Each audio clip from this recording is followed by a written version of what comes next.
It's an honor to be chosen by your classmates to represent them, and not only was Mandy chosen to be their class president, so she was organizing them all year, but she was also chosen to give the class speech. So I'd like to present Mandy Huser for the valedictorian speech.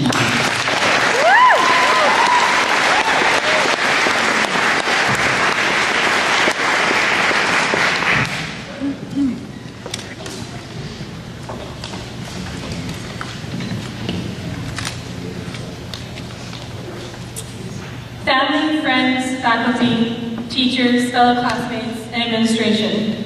Hello and welcome to the Salmo Secondary School Class of 2012 graduation ceremony. I would like to thank you all for coming to celebrate this day with us and for being a part of our lives. This final year, this day, this very moment, has been our life goal for 13 years. But now that it's here, where do we go? And what do we do? And more importantly, who do we be? Well, let's rewind our life tapes back to our high school orientation day. Picture this.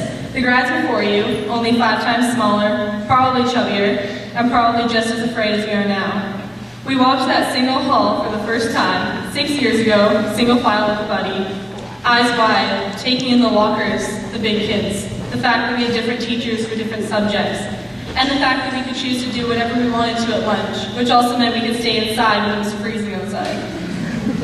Our minds were blown with the new opportunities, new chances, and new faces. The funny thing is, I don't think we had a clue that this would be the place that ultimately shaped who we are now. And looking back, I don't think we had that many cares or worries in our lives that we have now either. Come to think of it, the biggest worry was probably the fact that our parents were trying to stop us from taking those bags of HVAC to school and eating them raw at lunch. As individuals in this town, in this school, and with these people, we all have learned so much and so many new skills through our high school career. We've learned to sew our own jackets, to play instruments such as the guitar and the drums, and for some of us, only one chord each on the guitar. We've learned to sketch and plan and put our ideas to life in shop.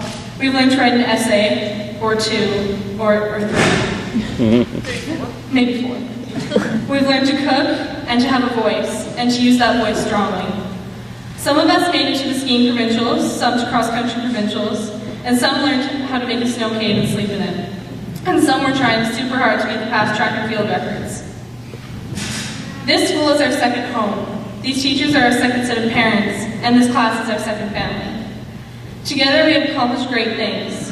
We've grown stronger than I ever believed we could over the past years, and we are always there for one another during the setbacks and the possible failures. There to comfort, and there to help think globally and focus on the bigger picture. We've been there for each other through the good days, to celebrate and laugh and love. We've learned to trust each other, and we've learned that failure is okay. One of our biggest accomplishments in my eyes would be the day we all came together to plant a tree in memorial for Cody. That was the day I knew I could call on any one of these graduates beside me whenever I needed comfort or support, or just to be there. Our biggest accomplishment, however, is making it to this moment right here and right now. We have so many days with such a sense of family to them, they feel like home. They are home, and this is one of them. We are here in this world, on this earth, and in this town for a reason. Maybe you feel that you know your path in life, and you feel like you have a true sense of who you are. If you do, hold on to that feeling. That's amazing.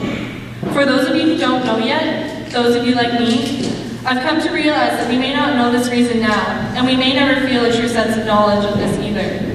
What I do know is that the reason we are at this ceremony right now is because we did it. This is the beginning of the rest of our lives.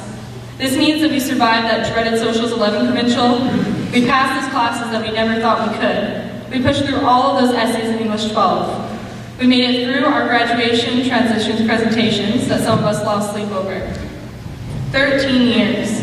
We've been in school for 13 years, and it's all led to this very moment. Look around you. Look at everyone here that loves you and supports you. Look at the teachers who we've grown to love as much as our parents. We've faced some of our biggest challenges of our lives here. This is the time to stop and think about these challenges. Take out the positive, leave the negative behind, and start figuring out what our reason of being here really is. So, what now, you ask? Well, class, I've been asking myself that question since my first day of high school. The truth is, getting out of here won't be a problem. It's more like figuring out what you want to do when you get somewhere. We no longer have our parents and our teachers holding our hands and guiding us through our choices. We can choose our next step for ourselves, which will without a doubt continue to be a difficult task because we have so many options in this life. We can be whoever we want to be and do whatever we want to do. We all have inside of us the ability to do so. We just have to let it come through. Last semester, I was talking with Mr. Stainer about this crisis and how I was scared I was going to make the wrong decision of what to do or where to go. I was off on a rant, and then I noticed he was just looking at me. He then said, "Mandy, I hope you always have difficult choices, because it's better than having no choices at all." From that day on, I've tried to put into perspective how lucky we are in this century, with all of our choices and all of our options. I'm grateful for all that I have to choose from, and even though I am always going to be afraid of if I made the wrong choice, at least I had a choice in the first place. We are all something, we are all someone, and we are all about to experience something great. We just have to let it happen and try to push away the fear of the unknown. Stephen Crosby once wrote, "So, I guess we are who we are for a lot of reasons, and maybe we'll never know most of them, but even if we don't have the power to choose where we come from, we can still choose where we go from there. We can still do things, and we can try to feel okay about them." We all think about this day. We go to the ceremonies every year and picture ourselves up here in our fancy dresses, but now that it's here, it seems unreal and incredible and amazing and exciting and every other emotion in life. After 13 years of determination, friendships, trying to stay awake in class, sometimes sleeping in class, relationships, breaking up, making up, late nights of studying, sometimes not studying at all, 3 basic words have never meant so much. We did it. And now our lives are unfolding in front of us. We are beginning a new chapter, maybe even a new book. And in this book, I encourage you to dream. I encourage you to challenge yourself. I encourage you to ignore the voices inside your head that say you can't. When you are given 2 paths, I encourage you to choose one with obstacles. I encourage you to not be afraid of the world because it's just about to get good.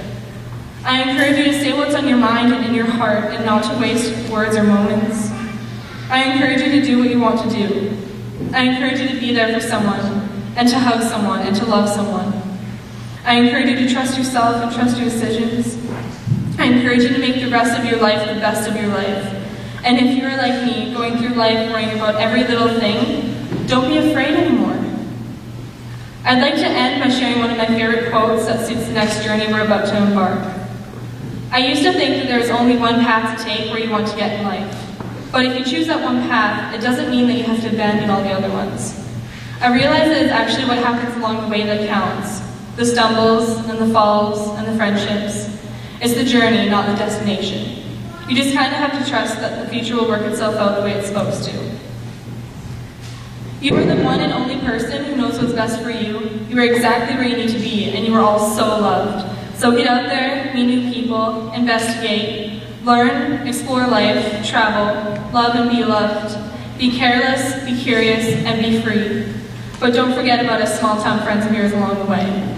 Remember, a place is only as good as the people you know in it, and I'd say this is a pretty amazing place. Fellow graduates of 2012, congratulations, and may the odds be ever in your favor.